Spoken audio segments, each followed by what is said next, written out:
Bom dia, irmãos. Que alegria poder estar juntos com os irmãos. Nós vivemos em dias que realmente nós vemos a mão de Deus no controle de todas as coisas. Mesmo no meio de uma pandemia, podemos estar juntos via online. Então, vamos cultuar ao nosso Deus e vamos aprender da sua palavra. Mas vamos começar orando. Pai Celestial, obrigado tanto pelo Senhor. Obrigado pelo privilégio que temos de cultuar ao Senhor, de estudar a sua palavra, pela liberdade que temos em nosso país. Nós entendemos que estamos vivendo momentos que são realmente fora do comum. Então nós pedimos primeiramente pelos nossos governantes, que o Senhor dê a eles sabedoria dos altos céus, que o Senhor os guie em caminho, Pai, que possam tomar decisões guiadas por Ti. Pedimos ao Pai pela reabertura dos nossos cultos assim que possível, mas pedimos pela vacina, pedimos pela proteção do Senhor.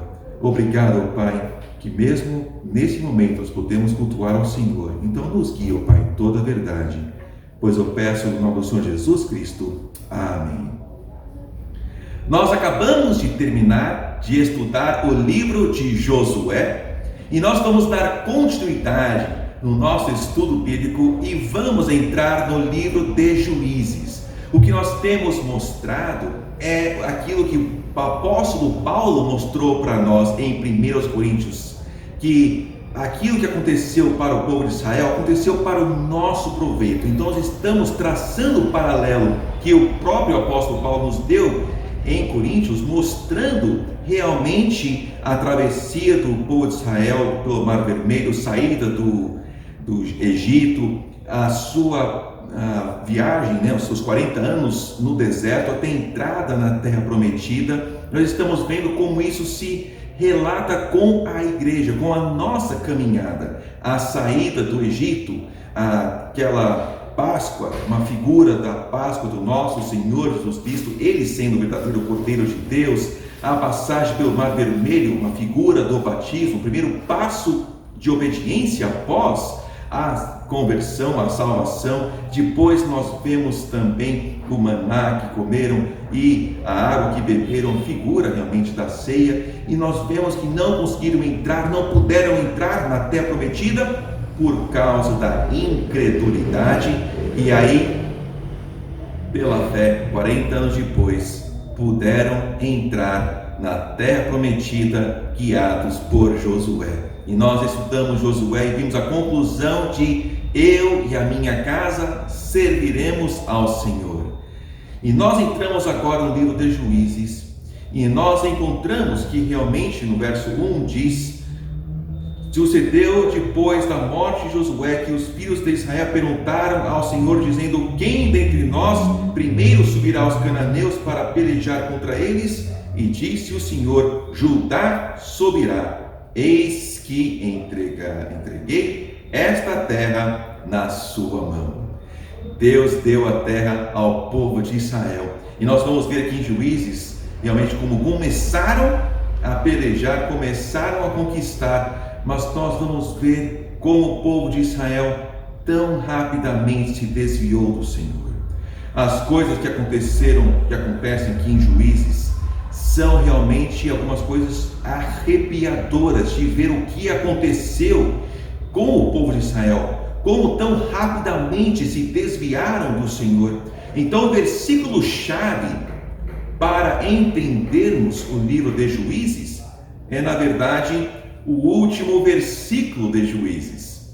Em Juízes 21, 25, diz assim: naqueles dias não havia rei em Israel, porém cada um fazia o que parecia reto aos seus olhos. Não havia rei, havia provisão para o rei na lei de Moisés, mas nesses dias não havia rei, havia juízes, mas por não ter rei, o povo fazia aquilo que era reto aos seus próprios olhos. É por isso que vamos ver como o povo se desviou do Senhor e fez coisas arrepiadoras no livro de Juízes. Mas voltamos aqui e nós vemos no verso 1 que perguntaram quem iria primeiro e Deus falou: Judá vai primeiro. e começaram a conquistar a terra, começaram a realmente ir tomar posse daquela terra prometida que Deus havia prometido para eles. Mas nós vemos que no verso 19 em diante, o Senhor começa a repreender o povo, porque olha só o que o povo faz. Verso 19: e estava o Senhor com Judá e despovoou as montanhas, porém não expulsou os moradores do vale, porquanto tinham carros de ferro. E se nós temos o verso 21, porém os filhos de Benjamim não expulsaram os jebuseus que havia em Jerusalém, antes os jebuseus ficaram habitando com os filhos de Benjamim em Jerusalém até ao dia de hoje. Realmente parece que Israel nunca conseguiu expulsar os moradores de Jerusalém, sempre houve mais um povo com eles lá em Jerusalém. Nós vemos o milagre do povo de Israel voltar para Jerusalém em 1948, mas até hoje Jerusalém é uma cidade dividida, não é apenas os povos de Israel. Nós vemos que nunca conseguiram expulsar todo o povo, sempre teve outro povo com eles. Mas se nós continuássemos a ler os versos 27, 28, 29, 30, 31, 32 ao 33 dessa passagem, nós iríamos ver uma palavra recorrente: não expulsou. Israel não expulsou o povo daquela terra. Era para o povo de Israel expulsá-los, porque este povo era um povo que fazia abominações, eles não conheciam o Senhor. E não é, eu não conheço, por favor, me ensine, eu não sei, não quero saber, tenho raiva de quem sabe. Eles ofereciam seus filhos em sacrifícios, eles faziam coisas que realmente eram abominações ao Senhor, verdadeiras abominações. E é por isso que o povo de Israel precisava expulsá-los. Era o juízo de Deus sobre eles. E Deus foi para expulsá-los para que eles não aprendessem o caminho dos povos. Mas eles não expulsaram e acabaram casando com aquele povo, aprendendo os seus caminhos e se desviando do Senhor. Mas agora em Juízes capítulo 2, nós vemos a repreensão do Senhor. Nós vemos os versos 1 ao 6 do capítulo 2, que diz assim: e subiu o anjo do Senhor de Gilgal a Boquim e disse: do Egito vos fiz subir e vos trouxe a terra que os vossos pais tinham jurado, e disse: nunca invalidarei a minha aliança convosco, e quanto a vós, não fareis acordo com os moradores desta terra, antes derrubareis os seus altares. Mas vós não obedecestes à minha voz. Por que fizestes isso? Assim também eu disse: não os expulsarei de diante de vós, antes estarão como espinhos nos vossos lados, e os seus deuses vos serão por laço. E sucedeu que, falando o anjo do Senhor essas palavras a todos os filhos de Israel, o povo levantou a sua voz e chorou. Por isso chamaram aquele lugar Boquim e sacrificaram ali ao Senhor. E havendo Josué despedido o povo, foram-se os filhos de Israel, cada um à sua herança, para possuírem a terra. Eles não expulsaram o povo, não obedeceram à voz do Senhor, e portanto Deus disse: eu não vou mais expulsar. Agora vocês vão tê-los como espinhos nos seus lados. E ficaram realmente com aquele povo. Mas o verso 7 diz: e serviu o povo ao Senhor todos os dias de Josué e todos os dias dos anciãos que ainda sobreviveram depois de Josué, e viram toda aquela grande obra que o Senhor fizera a Israel.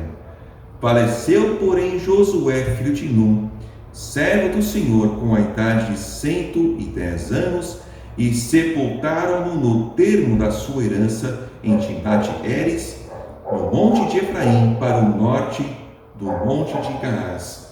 O povo serviu ao Senhor durante o tempo de vida de Josué. Enquanto Josué estava com eles, serviram ao Senhor, mas Josué faleceu. Nós vamos ver como o povo de Israel vai se desviar do Senhor. Nós vamos estudar esse livro, vamos ver os exemplos e como o Senhor libertou o povo. Mas os versos chaves para entendermos Josué, Juízes, na verdade, estão nos versos 18 e 19, que diz assim: E quando o Senhor lhes levantava juízes, o Senhor era com o juiz e os livrava da mão dos seus inimigos, todos os dias daquele juiz, porquanto o Senhor se compadecia deles pelo seu gemido, por causa dos que oprimiam e afligiam. Porém sucedia que, falecendo o juiz, reincendiam e se corrompiam mais do que os seus pais, andando após outros deuses, servindo-os e adorando-os, não deixavam das suas obras, nem do seu obstinado caminho. Infelizmente, o povo de Israel fazia aquilo que parecia certo bem aos seus olhos, ao invés de fazer aquilo que era bom e certo aos olhos do Senhor. Se desviavam do Senhor muito. Por isso que Deus mandava povos para os afligirem, para os trazerem de volta ao Senhor. Porque quando estavam em aflição, se lembravam do Senhor. E então clamavam ao Senhor e Deus mandava um juiz. E o juiz libertava o povo de Israel, mas depois de liberto, passado algum tempo, depois que aquele juiz não estava mais sobre Israel, voltavam a se desviar do Senhor. Não se lembravam do Senhor. Antes, diz aqui, não deixavam suas obras, nem o seu obstinado caminho. Nós vamos ver as palavras-chave também no período dos reis, porque o período dos reis termina com o último rei sobre Jerusalém. E diz que ele tanto se obstinou contra o Senhor que não houve mais remédio. Essa palavra obstinação é o que levou o povo de Israel a sofrer durante o tempo dos juízes. É essa palavra que levou o povo de Israel a ser levado em cativeiro. Então, o que nós precisamos levantar um alerta é para nós não sermos obstinados contra o Senhor. Não fazermos o que é reto aos nossos olhos, mas em humildade receber a palavra do Senhor, em humildade seguir a instrução da palavra do Senhor e não seguir o nosso caminho obstinado. Oremos. Pai Celestial, obrigado pela sua palavra que é tão rica, que é tão viva, que é tão eficaz. Oh Pai, eu peço por cada um de nós que nunca sejamos obstinados em nossos caminhos, de queremos fazer a nossa própria vontade, querer fazer aquilo que é reto aos nossos olhos, ao invés de nos submetermos à sua palavra e fazer aquilo que é agradável perante os seus olhos. Nos vistas de humildade, abra os nossos olhos sempre à sua palavra, pois eu oro no nome do Senhor Jesus Cristo. Amém. Que Deus os abençoe.